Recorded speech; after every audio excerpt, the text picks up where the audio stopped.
Hello everyone, welcome to Shankar Summary Geography Compilation. So in this video we will be discussing 25 geography related current affair topic appeared in the news since June 2024. We hope this initiative will help you with your revision.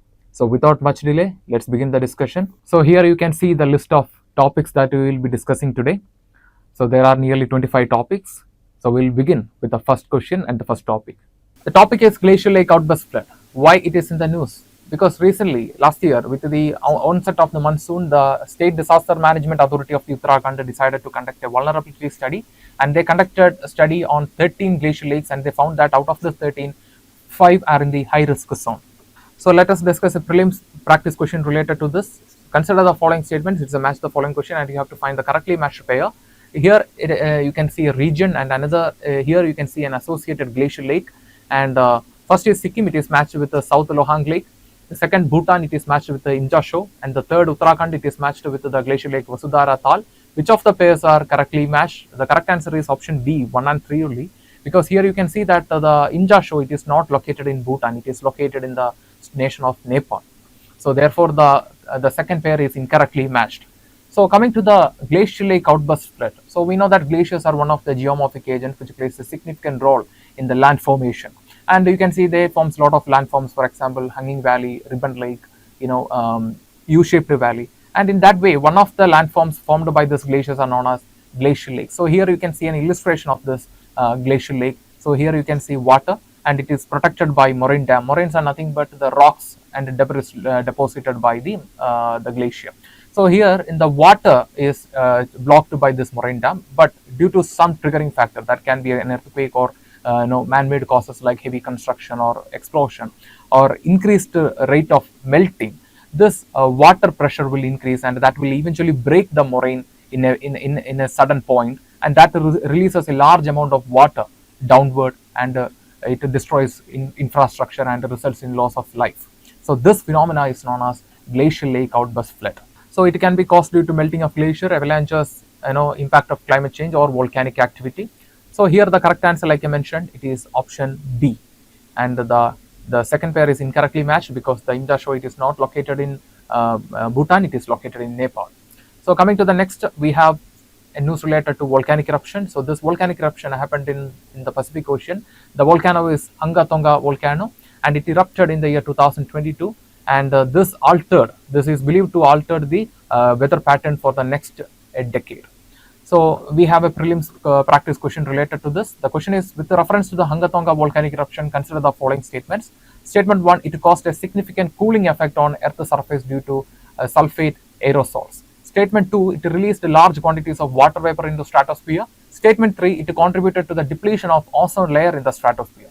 Which of the statements given above is or are correct? Option A, 1 and 2 only. Option B, 2 and 3 only. Option C, 1 and 3 only. And option D, 1, 2 and 3. See, the correct answer is option B, 2 and 3 only. So we will discuss that. So before that, we have to understand some basic facts related to the Tonga volcano in the Pacific Ocean. So it is located in the Pacific Kingdom of Tonga, and it is an underwater volcano, and this eruption happened in the year 2022. What is the uniqueness of this eruption? So unlike typical volcanic eruption, this volcanic eruption did not emit much sulfur dioxide. See, you have to understand this sulfur dioxide will reach the atmosphere, and this sulfur dioxide will release the sulfate aerosol, and that will act as a blanket, and that will prevent the insolation, that is incoming solar radiation, and that is the reason behind the cooling effect after volcanic eruption. But in the case of this Tonga volcanic eruption, the volcano did not erupt much sulfur dioxide, and therefore it did not give much cooling effect, and therefore in the question our statement 1 is incorrect. And but here you can see that this volcanic eruption erupted large amount of water vapor into atmosphere, and this can cause harmful impact to our environment. So let's see what is the impact of water vapor in the stratosphere. So see, this water vapor is considered as, it is equal to greenhouse gas, because it has a potential to deplete the ozone layer located in the stratosphere. Because this water vapor releases hydrogen oxide radicals in the stratosphere, this can destroy the ozone layer. At the same time, this can also activate the chlorine compounds that can accelerate the ozone depletion. So coming back to our question, you can see that the Tonga volcanic eruption did not give much cooling effect to the Earth's surface because it did not emit much sulfur dioxide. So sulfur dioxide did not emit, that's why reduced sulfate aerosol, therefore no cooling effect. So the correct answer is option B, 2 and 3 only. So here you can see the explanation, the statement 1 is incorrect. So next we have a question related to El Nino La Nina. So why we are discussing this? Because recently the Indian National Center for Ocean Information Service, they developed an AI based forecasting tool known as Bayesian Convolutional Neural Network. So let's see the prelims practice question. The question is, which of the following are the impact of El Nino? 1. Suppressed Atlantic hurricanes. 2. Warmer winters in the northern USA. 3. Enhanced rainfall over the eastern Africa. And 4. Intensified Indian dipole. Which of the statements are correct? Option A, 1, 2 and 3 only. Option B, 1, 3 and 4 only. Option C, 2 and 4 only. And option D, 1, 2, 3 and 4. See, the correct answer is option A, 1, 2 and 3 only. We will see why. So before that, we have to understand about this AI based tool for the weather forecasting. The name of this tool is Bayesian Convolutional Neural Network, and it is developed by the Indian National Center for Ocean Information, and it is based in Hyderabad, and it uses the the artificial intelligence, machine learning and deep learning. This technology will combine all these technologies for accurate weather prediction of weather prediction and phenomena like El Nino and La Nina. So what is a working principle? So this technology will capture the slow oceanic variations and the ocean atmosphere interactions to provide an accurate prediction about El Nino, La Nina.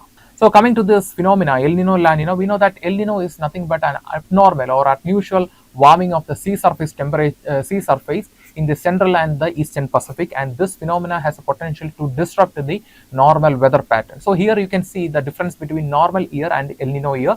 So in normal year, the the warm ocean current will move towards the eastern Pacific Ocean. So what happens towards the eastern Pacific Ocean? So here upwelling will happen, and the cold Peruvian current will give a cooling effect to the South America. But during the El Nino time, due to some reason, the cold Peruvian current will be replaced by the warm oceanic current. Therefore, the coastal region of the South America will witness events like flood, while the Central America will witness drought-like condition. And here the ocean, Australia will also witness dryness. And that time, the Indian Ocean high pressure will be replaced with the low pressure, and the Indian subcontinent will also have low pressure. Low pressure, low pressure. No rainfall will happen. That's why during the time of El Nino, we will receive only less amount of monsoon.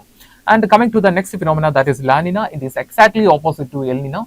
So the El Nino, the word means actually the boy. La Nina, the word means the girl. So this phenomena is exactly opposite to the El Nino, which means abnormal cooling of the sea surface temperature in the eastern and the central Pacific Ocean, and this result into exact opposite effect of the El Nino. And there's a neutral phase where it is known as Walker's cell, and that time there will be neither El Nino nor La Nina. So the correct answer is option A, 1, 2 and 3 only. Intensified Indian dipole. Indian dipole is entirely a different system. See, if the Indian dipole and the El Nino happens in the same time, it can influence the Indian monsoon slightly, but other than that, the El Nino has no impact on the Indian Ocean dipole. So here you can see the explanation. Pause the video and go through the explanation. And next we have a question related to coral bleaching. Why we are discussing this coral bleaching? Because recently the Lizard Island, which is located on Australia's Great Barrier Reef, has witnessed a mass coral loss. That is around 97% of the coral loss happened in just 3 months, and that happened between 2024-25. And the main reason is the extreme sea surface temperature. So related to this, we have a prelims practice question. The question is, consider the following pair. So it is also a match the following question. So one side you can see the coral system, and another side the location of that coral system is mentioning, and you can see a unique feature of this coral system is also mentioned in the third box. So we have to find the correctly matched pair. The one, Great Barrier Reef, it is located in Coral Sea, and it is the longest coral reef system in the world. Tubata Reef, second, it is located in Australia, known for atolls and volcanic islands. And the third, New Caledonia Reef, and it is located in South Pacific. It is the second largest double barrier reef system in the world. So which of the above are correctly matched pairs? So the correct answer is option A, 1 and 3 only. The Tubata Reef, it is not located in Australia. It is located in the nation of Philippines. Therefore, this match is not correctly matched. This pair is not correctly matched. So now we are going to see some of the facts related to the Lizard Island. It is also known as Jigru Island. It is located in Queensland within the Great Barrier Reef. So here you can see in the map the exact location of this Lizard Island and the traditional owners of this land. The traditional inhabitants are Dingal. people. And why it is in the news recently, between 2024-25, 97% of the coral reef got depleted because of the increasing sea surface temperature. So coming to the coral reef, it is a marine ecosystem formed by the a tiny marine animal known as polyps, and they will secrete the calcium carbonate to build the coral reef structure. And here you can see a symbiotic relation between the zooxanthellae algae and the polyps. We know that this polyps will provide the shelter, while the algae will provide the vibrant color and the food through photosynthesis. So that is how this marine ecosystem is thriving. But it needs certain conditions. Before that, we can see a picture of the marine coral reef ecosystem. So here you can see the zooxanthellae in the polyps, and here you can see the picture of polyps, and here you can see the calcium carbonate secreted by the polyps for the formation of coral reef. And one of the examples of this coral island that we have nearby India is the Lakshadweep island. We know that. And coming to the ideal conditions for the coral growth, the temperature should be between 23-29 and the depth up to 50 meters, because sunlight is important for the growth of this coral reef, and the salinity should be 32 and 42, and the water should be well cleaned and well oxygenated, and the low sedimentation is required, and the moderate wave action is required. And coming to the coral bleaching, it is a phenomena where the coral will lose its life and the color due to factors such as heat, ocean acidification, and pollution. And what happens during the heat time, because of this heat stress, the coral will expel the zooxanthellae. That means the zooxanthellae will die. As a result, the ecosystem itself will turn into white. And if it is go for a very long time, it can even lead to mass loss of the coral reef and the marine ecosystem. So here the correct answer is option A, 1 and 3 only. So in this topic, you can see that in this question, you can see that the pair 2 is incorrectly matched, because the Tibet coral reef is not located in Australia, it is located in Philippines. So coming to the next, we have a question related to a national park in the Republic of Congo. The name of this national park is Kankauti-Dauli National Park. And why it is in the news, recently the Congo government, the Republic of Congo government, they granted license to a Chinese company to explore the coastal region, and that resulted in a mass protest from the environmentalists in the nation. So based on this, try to answer this prelims practice question. The question is Kankauti-Dauli National Park, recently seen in news. Option A, a transboundary marine sanctuary between Indonesia and Philippines. Option B, a protected biosphere reserve in Amazon basin. Option C, a coastal national park in the Republic of Congo recognized by UNESCO. And option D, a desert national park in the Sahel region under the threat from desertification. So from the article itself, we found the answer. The answer is option C. It is a coastal national park in the Republic of Congo recognized by UNESCO. So this national park is recognized by UNESCO. Remember that. So coming to the certain facts about the Republic of Congo. So we have two Congo, Democratic Republic of Congo and Republic of Congo. Democratic Republic of Congo was recently seen in the news because of the M3 rebel fight, right? So please note that the M3 rebel fighters are seen in the Democratic Republic of Congo. So coming to the location of this Republic of Congo, it is a Central West African nation, and it is an equatorial nation. And coming to the capital is Brazzaville, and it is located on the bank of Congo River, and it is located exactly opposite to the Kinshasa, that is the capital of Democratic Republic of Congo. Coming to the borders, so this nation shares borders with Cameroon in the northwest, Central African Republic in the north, and in the south and the east it shares border with the Democratic Republic of Congo, and the southwest it shares borders with the Angolan exclave of Cabinda, and in the west it shares border with Gabon, and it also has a coastal line. It has access to sea, to the Atlantic Ocean. So the correct answer is option C, a coastal national park in the Republic of Congo recognized by the UNESCO. The Kankauti National Park was recently seen in news because of the protest, right? So next topic, we have a topic related to avalanches. Why we are discussing this avalanches? Because recently in the Chamoli district, the BRO, that is Border Road Organization camp, witnessed a devastating avalanches. So coming to the question, consider the following statements regarding avalanches. Statement 1, the slough avalanches are more dangerous due to weak layers of snowpack on the top. Statement 2, the slab avalanches are less dangerous because the weak layers of the snowpack lies below. Which of the above statements is or are correct? Option A, 1 only, option B, 2 only, option C, both 1 and 2, and option D, neither 1 nor 2. See, to answer this question, a logic is more than enough. So here you can see that slough avalanches are more dangerous due to weak layer of snowpack on the top. So imagine this avalanches as a building. if the weak part is on the top, then this weak part alone will collapse. Therefore, the danger is very less. And in the case of slab avalanches, it is less dangerous because the weak part lies below. So here you can see that if the weak part itself is the foundation itself, then the entire structure will collapse.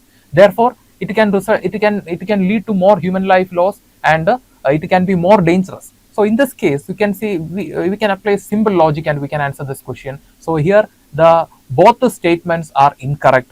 Therefore, the answer is neither one nor two, because the slough avalanches, the weak zone is above, and therefore it causes only less damage.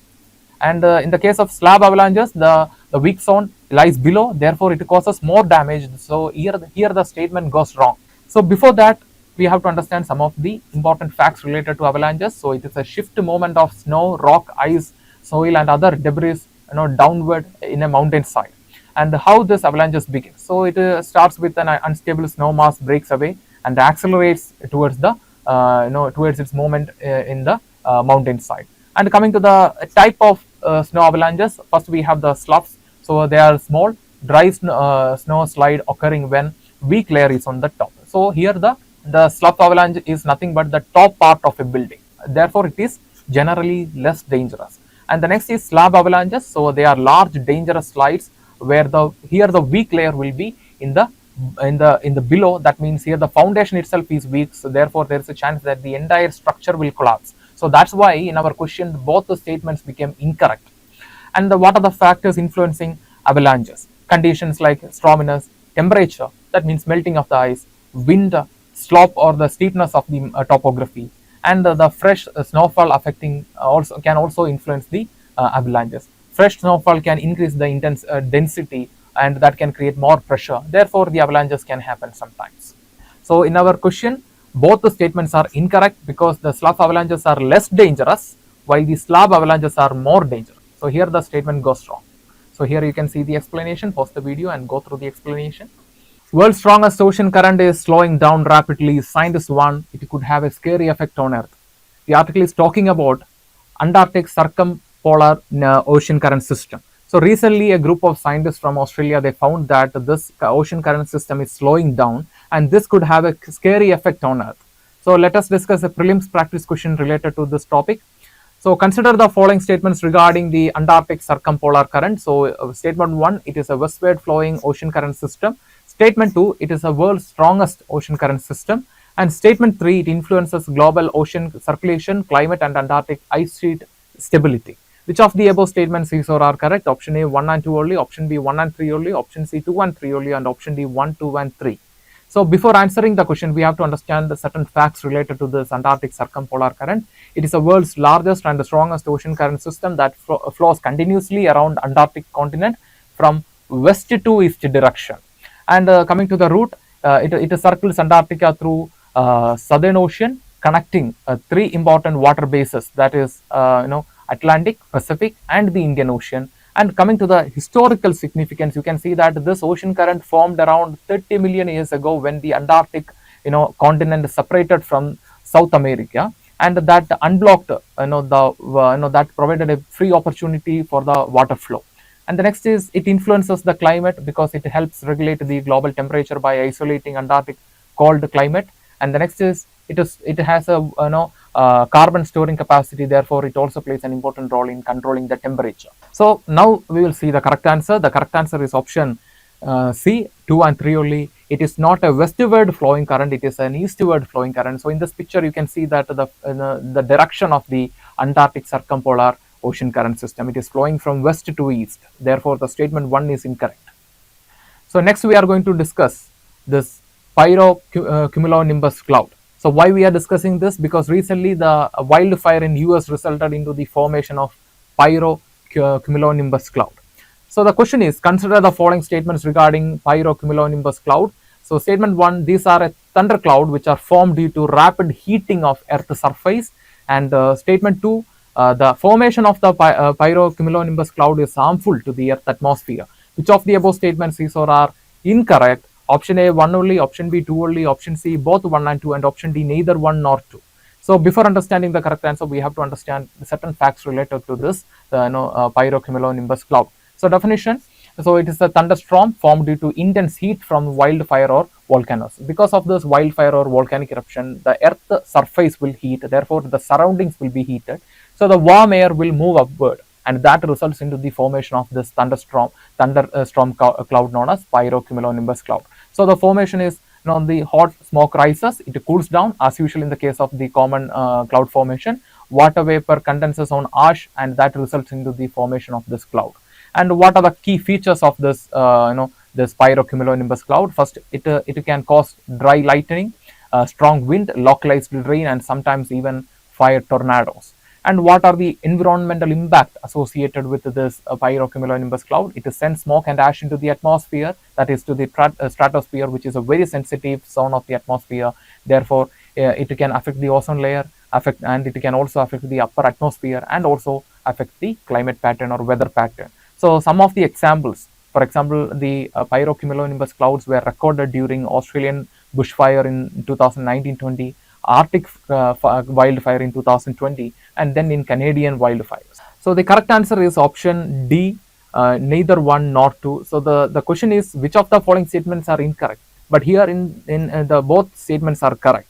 So these are the thundercloud formed due to the rapid heating of the Earth's surface. The statement is correct. The pyrocumulonimbus clouds are harmful to the Earth atmosphere because it ejects, the clouds are formed around ash and other pollutants. So that's why it is harmful to the Earth atmosphere. So next we are going to see about the heat wave. Why we are seeing this heat wave? Because recently the continent of Antarctica recorded heat wave, especially the western part of this the eastern part of this Antarctic continent, which was considered as very cold region. Now that region is also recording an increase in the average temperature. So that is because of this heat wave. So let us discuss more about this heat wave. So heat wave, consider the following statements regarding heat waves. Statement 1, it is a period of abnormal hot weather generally lasting for days. Statement 2, heat waves can occur only with high humidity. In statement 3, the people with the cardiovascular issues are highly vulnerable to health issues during heat wave. Which of the above statements is or are correct? Option A, 1 only, option B, 1 and 2 only, option C, 1 and 3 only, and option D, 1, 2 and 3. See, the correct answer here is option C, 1 and 3 only, because the humidity, the heat waves can occur during with or without humidity. But let us discuss some of the facts related to the heat wave. So it can be defined as abnormal high temperature during summer, and that can last for days, and it usually happens in the month of March to June, and mainly it happens in the northwestern part of India. And what are the criteria according to Indian Meteorological Department to declare heat wave? So in the case of plains, if the temperature is 40 or above 40, in that case the heat waves can be declared. And in the case of hilly area, if the temperature is 30 or above 30, then in that case also we can declare heat waves. And the heat waves can be usually declared if the temperature is 45 or above 45. In that case, whether it is plain or hilly region, there will be a declaration of heat waves. So what are the impact of this climate change? We know that as per the recent the state of climate report Asia, it says that the frequent extreme weather events such as the heat waves or cold waves are getting more and more frequent in the continent of Asia. And this is because of this accelerated climate change, because accelerated climate change can lead to high temperature, longer and frequent outbreak of this heat wave and other frequent extreme weather events.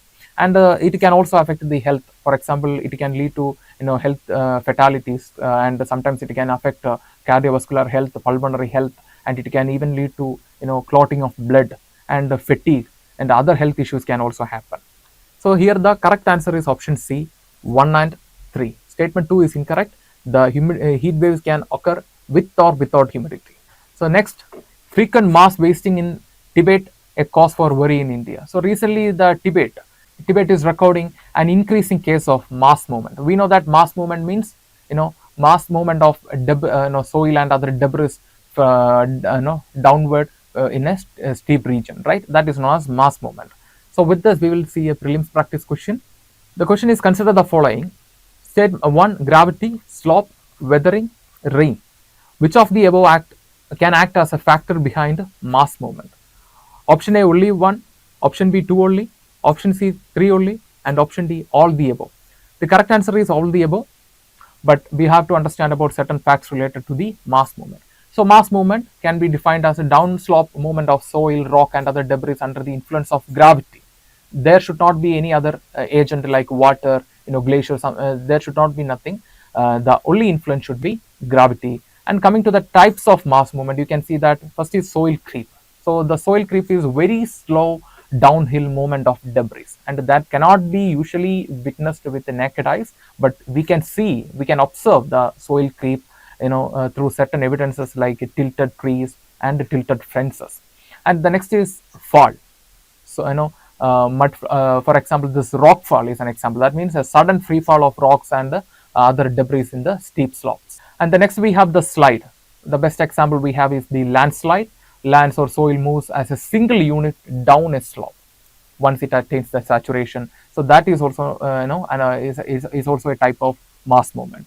And the next type of mass movement is flow. The best example that we have, mud flow. Here the debris will move like a fluid, and the best example is mud flow. And in mud flow in Ireland it is known as bog burst.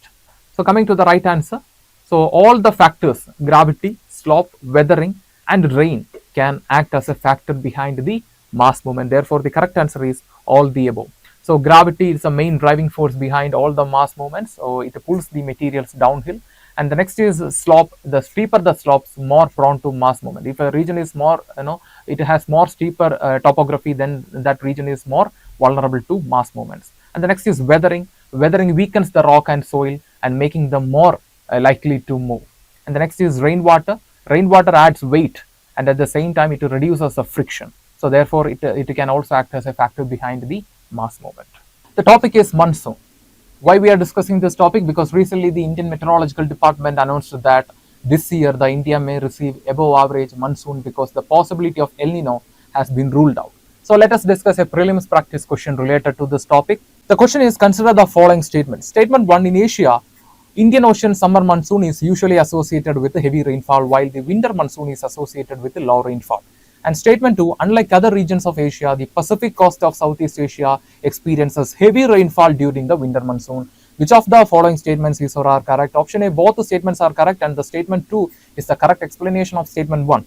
And option B, both the statements are correct, but the statement 2 is not the correct explanation of statement 1. And option C, statement 1 is correct while the statement 2 is incorrect. And option D, statement 1 is incorrect while the statement 2 is correct. See, here the correct answer is actually option B. Both the statements are correct, but the statement 2 is not the correct explanation of statement 1. The Southeast Pacific coast of Asia will receive heavy rainfall during the winter season, but the South Asia or the Southeast Asia will not receive that much rain from the winter monsoon. This is because the presence of Himalayan mountain ranges in between. We know that how the the summer monsoon forms, right? It will be originated from the Indian Ocean. So due to the deflection from the Coriolis force, it will enter into the Indian subcontinent from the southwest direction. And in the case of this winter monsoon, it will be originating in the plains of the Mongolia, and because high pressure will be there, and it comes downward, while the presence of this Himalayan mountain ranges will prevent the wind from entering into the Indian subcontinent. Therefore, the South Asia or the Southeast Asia will not receive that much rainfall from the winter monsoon, but the Pacific coast of the Southeast Asia will receive rainfall from the winter monsoon. Therefore, both statements are correct, but the statement 2 is not the correct explanation of statement 1. So coming to some of the facts related to the monsoon, we know that the monsoon, the word is actually derived from Arabic word, which means Arabic word mawsam, and it is a seasonal wind, large scale seasonal wind. Monsoon is actually nothing but a large scale seasonal wind which blows from high pressure region to low pressure region. We know that during the summer season, the Indian subcontinent, that is the Tibetan plate, will have low pressure, while the surrounding Indian Ocean will have high pressure. And this wind will usually blow from high pressure region to low pressure region. So due to the influence of the Coriolis force, the wind will be slightly deflected towards the right side and enters into the India via southwest direction. And broadly, we can classify the monsoon into two: summer monsoon and winter monsoon. Summer monsoon usually occurs between April and September, and it is associated with the moist southwest wind, while the winter monsoon happens between October and April, and it is associated with the dry northeast winds. And other monsoon systems are also there in the world. For example, the Asia-Australia monsoon system, it covers Indian Ocean, northern part of Australia, and the wind will reach up to the Pacific coast of the Russia. And then we have a North American monsoon system, and here the high pressure zone will be originated in two parts, one in the central Mexico and another one will be in the northwest part of the southwest part of the United States. And this both high pressure wind will converge and will give rainfall in the southern part of the United States and the some northern parts of the Mexico. So here you can see the explanation of the question. The Himalayan mountains will block the wind from the Mongolia and Western China. Therefore, the South Asia or Southeast Asia will not receive that much rainfall from the winter monsoon. So this is the explanation for our answer. So pause the video, go through the explanation. And coming to the next topic, it is about lapis lazuli. Why we are discussing this topic? Because recently we found that high quality lapis lazuli rocks comes from the Badakhshan province of Afghanistan. So if you look into the past, you can see that we found this lapis lazuli from various Indus sites, and the Indus Valley people used this lapis lazuli for their artifact, for example bead making, for such purposes. And since then they brought this lapis lazuli from Afghanistan only. So see this prelims practice question. The question is, consider the following statements regarding lapis lazuli. Statement 1, lapis lazuli is an igneous rock composed primarily of mineral lacerite. And statement 2, lapis lazuli is generally opaque. However, some higher quality specimens are slightly transparent. And statement 3, Russia, Afghanistan, Chile are the major source of high quality lapis lazuli. Which of the above statements are correct? Option A, 1 and 2 only. Option B, 1 and 3 only. Option C, 2 and 3 only. And option D, 1, 2 and 3. See here the correct answer is option C, 2 and 3 only. The statement 1 is 80% correct. The primary component of this lapis lazuli is the mineral lacerite, but the lapis lazuli is not an igneous rock. It is a metamorphic rock formed due to the metamorphism of limestone and marble. So some of the facts about this lapis lazuli. So lapis lazuli, it is primarily made of lacerite minerals like lacerite, and other components of other minerals in this lapis lazuli are calcite, pyrite, and sodalite. And its color, it is known for its deep royal blue color. And if you rub this lapis lazuli rock in a hard floor, you will get blue color only. And coming to the formation, it forms through the metamorphism of a limestone and marble when they goes under immense pressure, immense heat, or chemical reaction. And what are the major sources? It is mainly comes from Afghanistan, Russia, and Chile. So here the correct answer is option C, 2 and 3 only. The statement 1 is incorrect because it is not an igneous rock, it is a metamorphic rock. So here you can see the explanation. And the next, this volcano is releasing gold dust. So this news article is talking about Mount Erebus, an active volcano in Antarctica. So let us discuss a prelims question related to Mount Erebus. So Mount Erebus, consider the following statements regarding Mount Erebus. Statement 1, it is a southernmost active interplate volcano on Earth. And statement 2, it is a part of Pacific Ring of Fire. And statement 3, it is known for Strombolian eruption. And statement 4, it is the tallest volcano in Antarctica. Which of the above statements are correct? Option A, 1 and 4 only. Option B, 1 and 3 only. Option C, 2 and 3 only. And option D, 2 and 4 only. See here the correct answer is option C, 2 and 3 only. Here the statement 1 is incorrect. It is 80% correct, but 1 point makes it incorrect. It is not an interplate volcano. It is an intraplate volcano, which means it is slightly located away from the tectonic margin. Therefore, the Mount Erebus is not an interplate volcano. It is an intraplate volcano, and it is considered as a part of the Pacific Ring of Fire, even though it is considered as a part of the Pacific Ring of Fire, and it is known for Strombolian eruption. So in this picture, you can see the Strombolian eruption. So here, in the case of this Mount Erebus, it is active since 1972, and still, the last eruption occurred in the year 2025 only. And you can see it has an active volcano lake in its top, and it constantly erupts. Moderately it erupts the pyroclastic minerals and other earth materials. So therefore, this mountain is active since 1972, and it is active even today. Therefore, the statement 3 is also correct. And the statement 4, it is the tallest volcano in the Antarctica. Actually, it is not the tallest volcano in the Antarctica. The tallest volcano in Antarctica is Mount Sidley. The tallest mountain is Mount Sidley. See, the Mount Sidley is around 30,000 feet, while the Mount Erebus is around 12,800 and something feet only. Therefore, there is a difference of 500 meter. Therefore, the Mount Sitley is the highest or the tallest volcano located in Antarctica. Therefore, the statement 4 is also incorrect. So coming to the some of the facts related to the Mount Erebus, it is a southernmost active volcano. So the first statement is partially correct. It is a southernmost active volcano on this planet, and it is located in the Ross Island in Antarctica, and the altitude is around 12,448 feet. It's not 800, it is 448 feet, and it is discovered in the year 1841 by Sir James Clerk Ross, and then it is named after the Erebus. Erebus means a Greek god of darkness, and you have to see that in this expedition, Sir James Clerk Ross, he used a vessel, and the name of that vessel was also Erebus. So you can say that the naming was a tribute to both the Greek god, at the same time the vessel used by Sir Clerk Ross. And coming to the type, it is a glaciated stratovolcano with a continuously active lava lake since 1972, and it is active even today. And eruption, it is known for Strombolian eruption, which constantly ejects magma and other earth materials from the interior part of the earth. Therefore, coming to the question, you can see that it is not an interplate volcano. Here the statement 1 goes wrong, and it is not the tallest volcano in Antarctica. Here the statement 4 goes wrong. Therefore, the correct answer is option C, 2 and 3 only. These two statements are correct. So here you can see the explanation. And next, the article is talking about Cyclone Chido. Why we are discussing this article? Because recently the Cyclone Chido hit the Mayotte. Mayotte is nothing but it is an archipelago located between the Mozambique and the Madagascar in the Indian Ocean, and this Mayotte territory is controlled by France. And why it was in the news? Because recently the Cyclone Chido brought a catastrophe to the small island territory. So let us see a question about cyclone. So consider the following: 1. Tropical region, 2. Subpolar low pressure cells, 3. Cyclonic shear, 4. Antarctic circumpolar current. How many of the above are directly responsible for the formation of wave cyclone? Option A, 1 only, option B, 2 only, option C, 3 only, and option D, all the above. See, here the correct answer is actually option B, 2 only.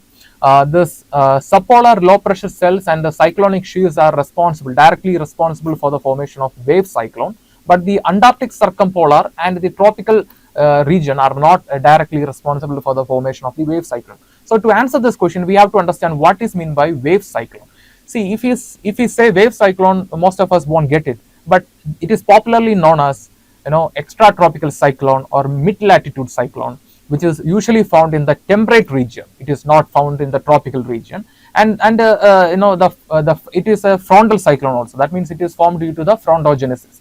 And you can see that this frontal cyclone mostly happens in the subpolar region, that is between the 30-degree north and 30-degree to 60-degree north to south, right? So in the between this latitude only, this type of cyclone forms. And cyclonic shear, it promotes rotation of cyclones. So stable cyclonic shear is important for both the extratropical as well as tropical cyclone.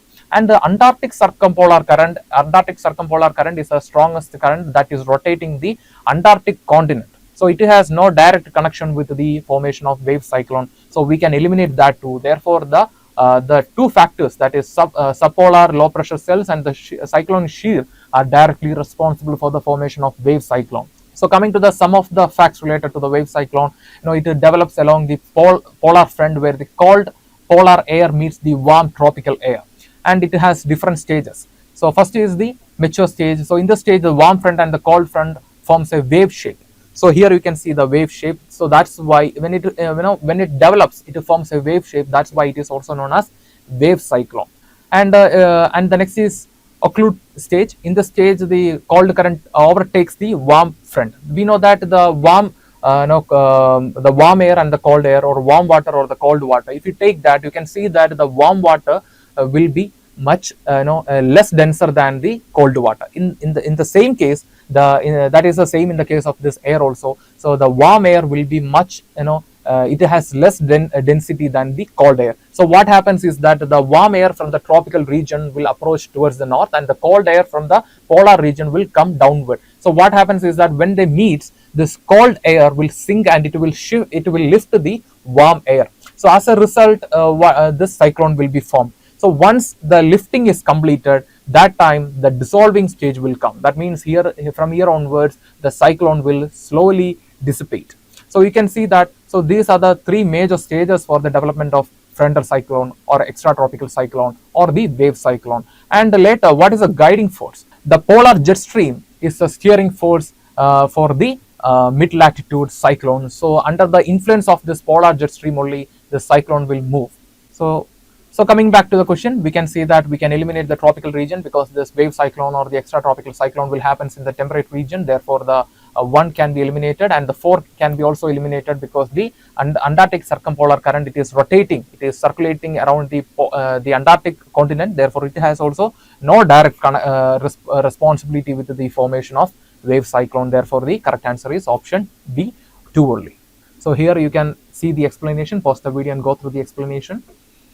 And next topic, lake effect snow. Why we are discussing this? Because recently this lake effect snow, this phenomena took place in the United States, and United States had to face some problems. Especially this phenomena happened in the region around the Great Lakes. So the question is, consider the following statements regarding lake effect snow.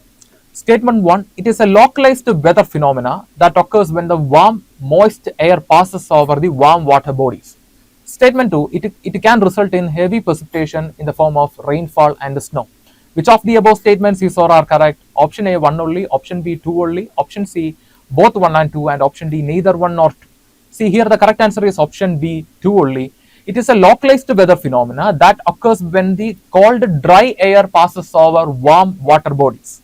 So in this picture, you can see this lake effect snow phenomena. So the cold air from the north, it will pass over the relatively warmer water body. So this cold air will collect the moisture from this water body, and then once it makes the landfall, it will give precipitation in the form of heavy snow or heavy rainfall. So this is the phenomena of the this is a phenomena called lake effect snow, and it is very common in the region around the Great Lakes of United States. So the correct answer is option B, 2 only.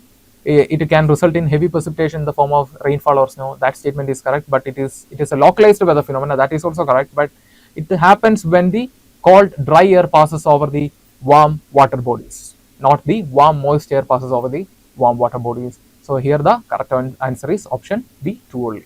So here you can see the explanation. Pause the video and go through the explanation and see why the statement 1 is incorrect.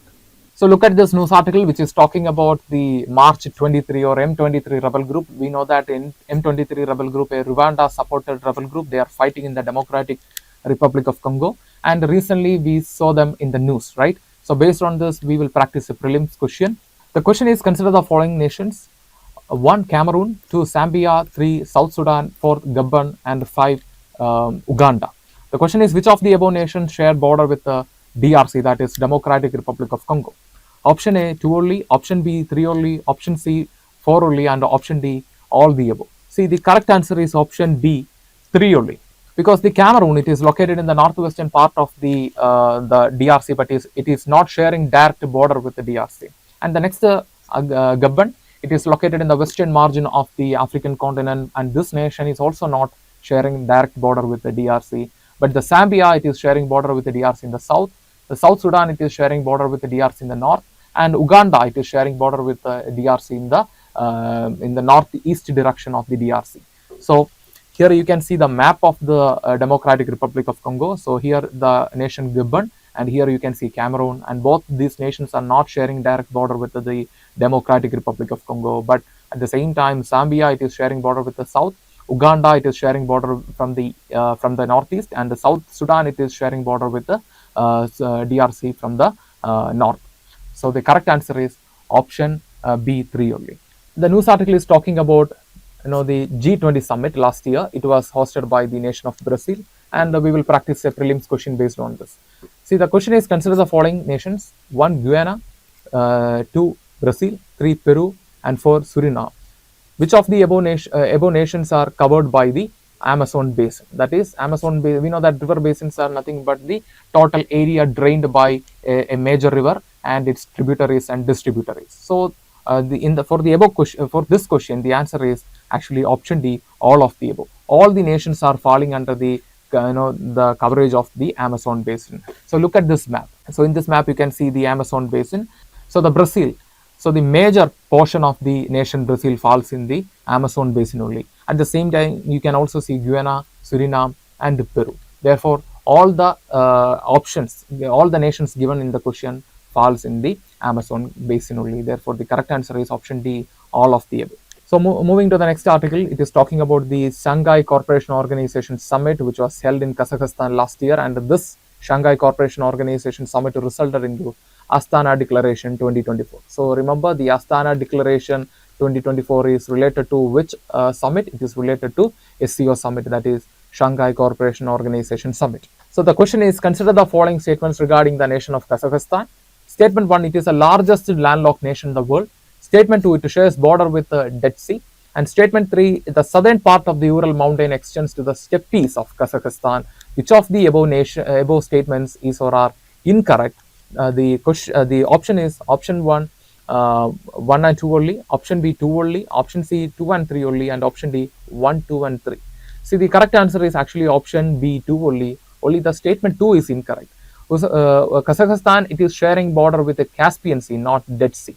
Even though it is sharing border with the Caspian Sea, still it is considered as a landlocked nation, because the Caspian Sea is not an open source or the open water. Therefore, still the nation Kazakhstan is considered as a landlocked nation only. And coming to the third statement, the southern part of the Ural mountains extends to the steppes of the Kazakhstan. That is, the steppes are located in the northern part of this Kazakhstan, and there is a small extension of this Ural mountains is there. Therefore, the statement 3 is also correct. So the correct option for the question is the incorrect statement is statement 2. That is, it is not sharing border with the Dead Sea, it is sharing border with the Caspian Sea. We know that this Dead Sea, it is located between Jordan and Israel. Therefore, the statement 2 is totally incorrect. So here you can see the map of the Kazakhstan. So in the north, it is sharing border with the Russia, and in the south, it is sharing border with the Uzbekistan, and in the western part, it has a small opening to the Caspian Sea, but still it is considered as a landlocked nation, and it is the largest landlocked nation in the world. So the correct answer is 2 only. So coming to the next article, we can see that it is talking about a rapid militarization of a Japanese island located near the Taiwan. And we know that Japan, it got demilitarized in the year 1945, that is since the end of the Second World War. And the last few years, the Japan is considering a remilitarization. And recently they had an issue with the Taiwan, and that resulted into remilitarization of a Japanese island located near the Taiwan. So let us discuss a prelims practice question related to this. The question is, the Kuril Island dispute is between which of the two nations?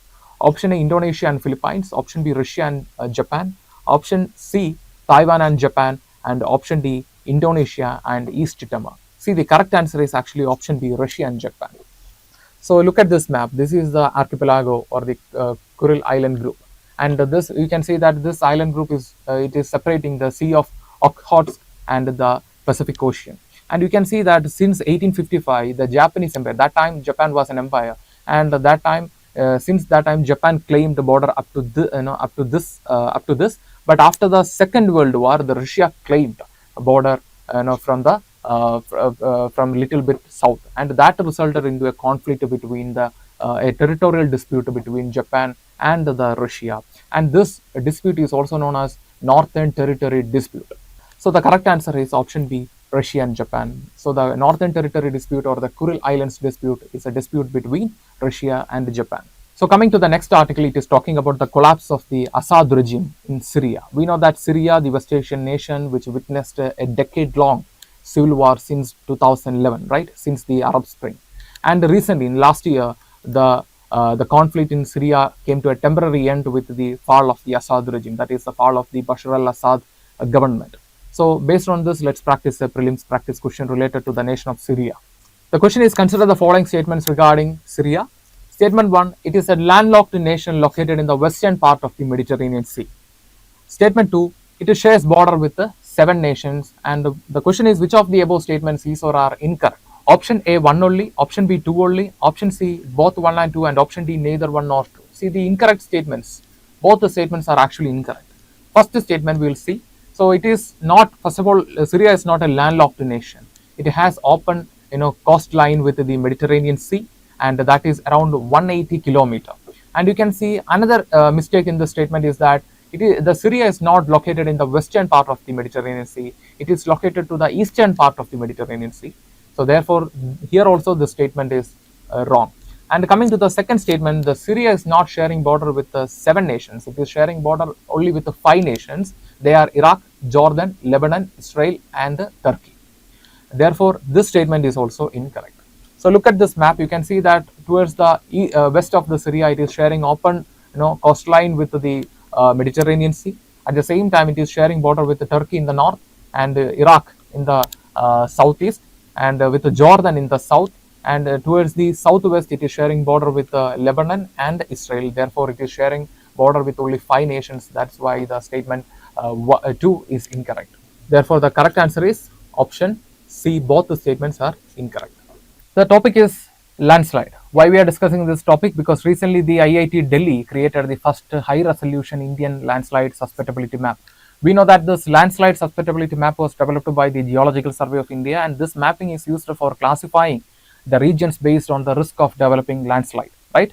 And now the IIT Delhi developed the first high resolution Indian landslide susceptibility map with a resolution up to 100 meter. So this gives more accurate information about the risk zone. So let us discuss a question about landslide. So the question is, consider the following statements with respect to landslides. Statement 1, the landslides sometimes block drainage courses and form natural dams known as landslide dams. Statement 2, the Himalayan and the northeastern regions are potential sites for the occurrence of landslide dams. Statement 3, the peninsular shield region is tectonically stable and the potential of occurrence of landslide dam is very low. Which of the above statements is or are incorrect? Option A, 1 and 2 only, option B, 2 only, option C, 2 and 3 only, and option D, none of the above. See, the question is asking about incorrect statement. Here all the 3 statements are actually correct. Therefore, the answer is none of the above. See, the landslide, we know that landslide is one type of mass movement. Mass movement means movement of earth material and other debris, right? And this movement will happen only under the influence of gravity. That means no other agents should play a role in the movement of this earth material if it is a mass movement. And you can see that other types of mass movements are also there. For example, flow, soil creep, right? It is the slowest movement of earth material. And you can also see that slide, landslide is an example of slide movement. And also you can see fall, rock fall is an example of fall.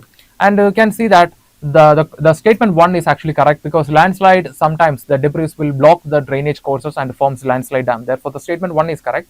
And the northeastern and the Himalayan regions, no need to say that these are very tectonically active zone. At the same time, these regions are also vulnerable to landslide. Therefore, the possibility for landslide dams are very high.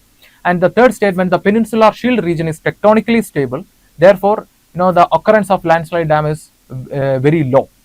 And you can see that this IIT Delhi, they created the first high resolution susceptibility map, and they found that the northern part of Andhra Pradesh and the Odisha region is becoming vulnerable to events like landslide. So coming to the answer of this question, you can see that both the 3 statements are actually correct. Therefore, the correct option is option D, none of the above. So here you can see the explanation. So pause the video and go through the explanation. And coming to the next topic, it is about Cyclone Asna. So recently the Cyclone Asna was developed in the Arabian Sea over the Kutch coast in Gujarat. So coming to the prelims practice question, the question is, consider the following statements with respect to tropical cyclone. The question is talking about tropical cyclone. Statement 1, the strong spiraling ascent of air on a tropical cyclone can extend to a greater height, reaching the tropopause. Tropopause is the boundary between troposphere and the stratosphere, right? And statement 2, in tropical cyclones, eye wall region is where the wind reaches its maximum velocity, reaching as high as 250 km per hour. Which of the following statements is or are correct? Option A, 1 only, option B, 2 only, option C, both 1 and 2, and option D, neither 1 nor 2. So here both the statements are actually correct. So the ascending air can reach up to the border, that is the tropopause. So here you can see the picture of a diagram of the tropical cyclone. So here you can see the low pressure, you can see the the convection of wind. This wind will this will reach up to, this air will reach up to tropopause, and you can see the subsidence of warm thin air towards the eye wall. So this region is the eye wall, and you can see that this eye wall will be surrounded by a band of cloud and moisture, and that is known as eye wall. And here only the wind will reaching its maximum velocity, that can even reach up to 250 km. Therefore, both the statements are correct in the question. So the correct option is option C. Correct option is option C, both 1 and 2. The next topic is Norwesters. So we know that Norwesters are thunderstorms which usually happens in the eastern part of India. Now India is working to develop its first research testbed to study this phenomena, Norwesters. So coming to this question about the Norwesters, with respect to the Norwesters in India, which of the following statement is incorrect? So the question is asking about incorrect statement. Statement A, Norwesters can cause heavy damage to crops, trees, buildings, livestock, and even lead to human loss. Statement B, in Assam, these storms are known as Bardoli Chira and they are locally known as Kalbaisaki. Statement C, Norwesters are sometimes useful for the cultivation of tea, jute, and rice. And statement D, Norwesters are the thunderstorms that occurs during the post-monsoon season in Bangladesh and the Indian states of Bihar, Jharkhand, Odisha, Tripura, Assam, and West Bengal. So here the statement D is actually incorrect.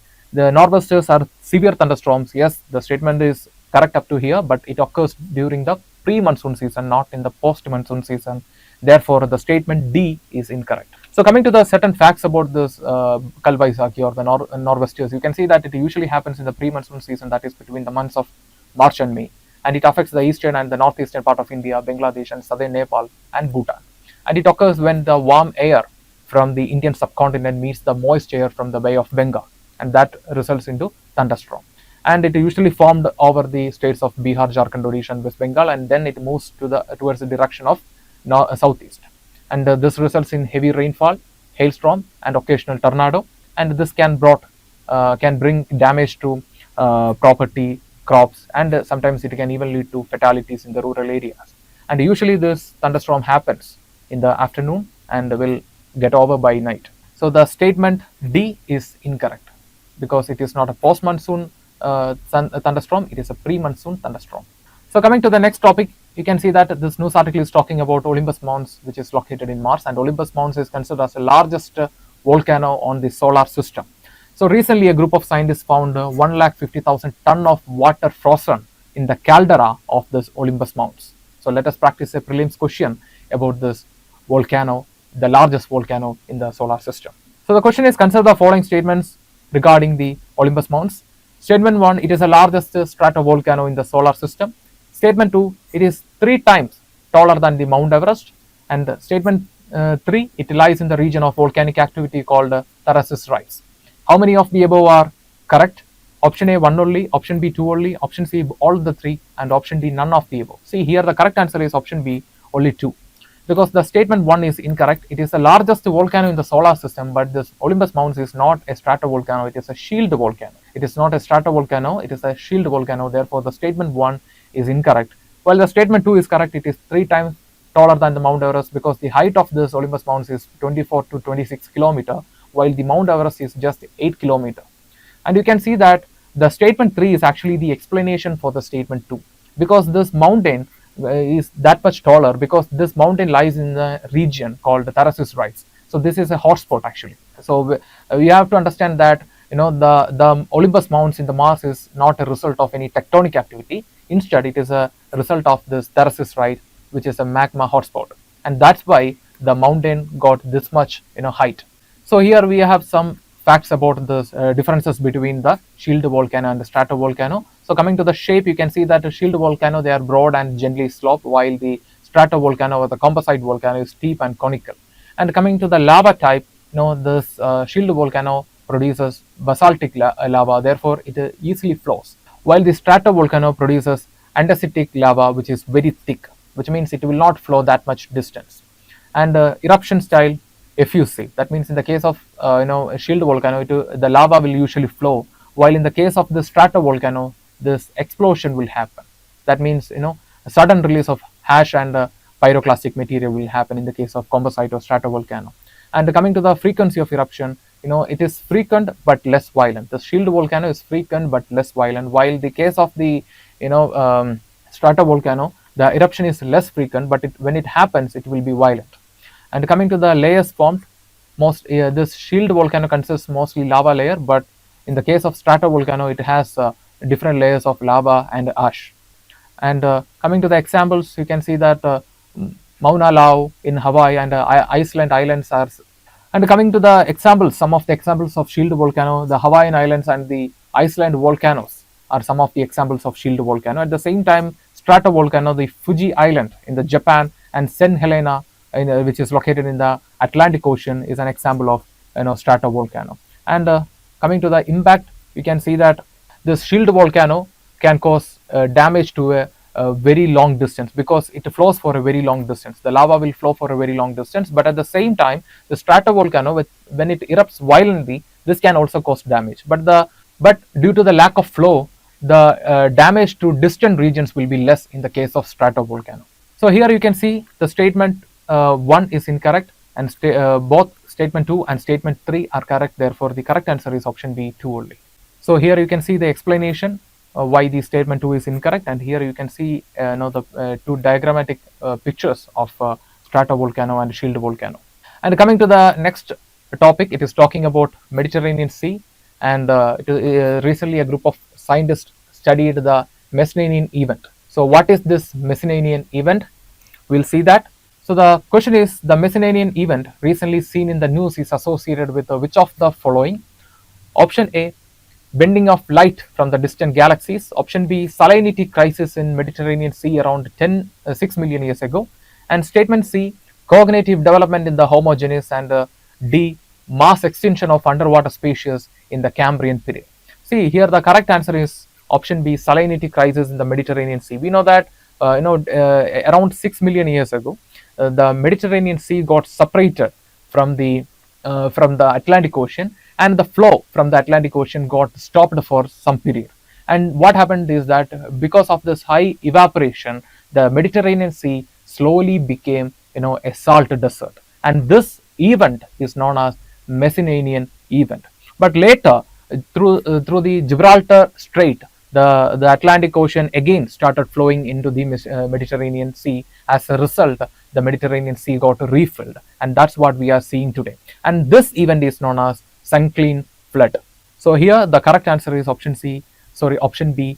The Messinanian event is about the salinity crisis in the Mediterranean Sea around 6 million years ago. And recently, in 2024, in the beginning of 2024, a group of geologists from the Geologists Institute of Israel studied a canyon located under the Mediterranean Sea, and that canyon gave more information about the events occurred during the time of Messinanian event.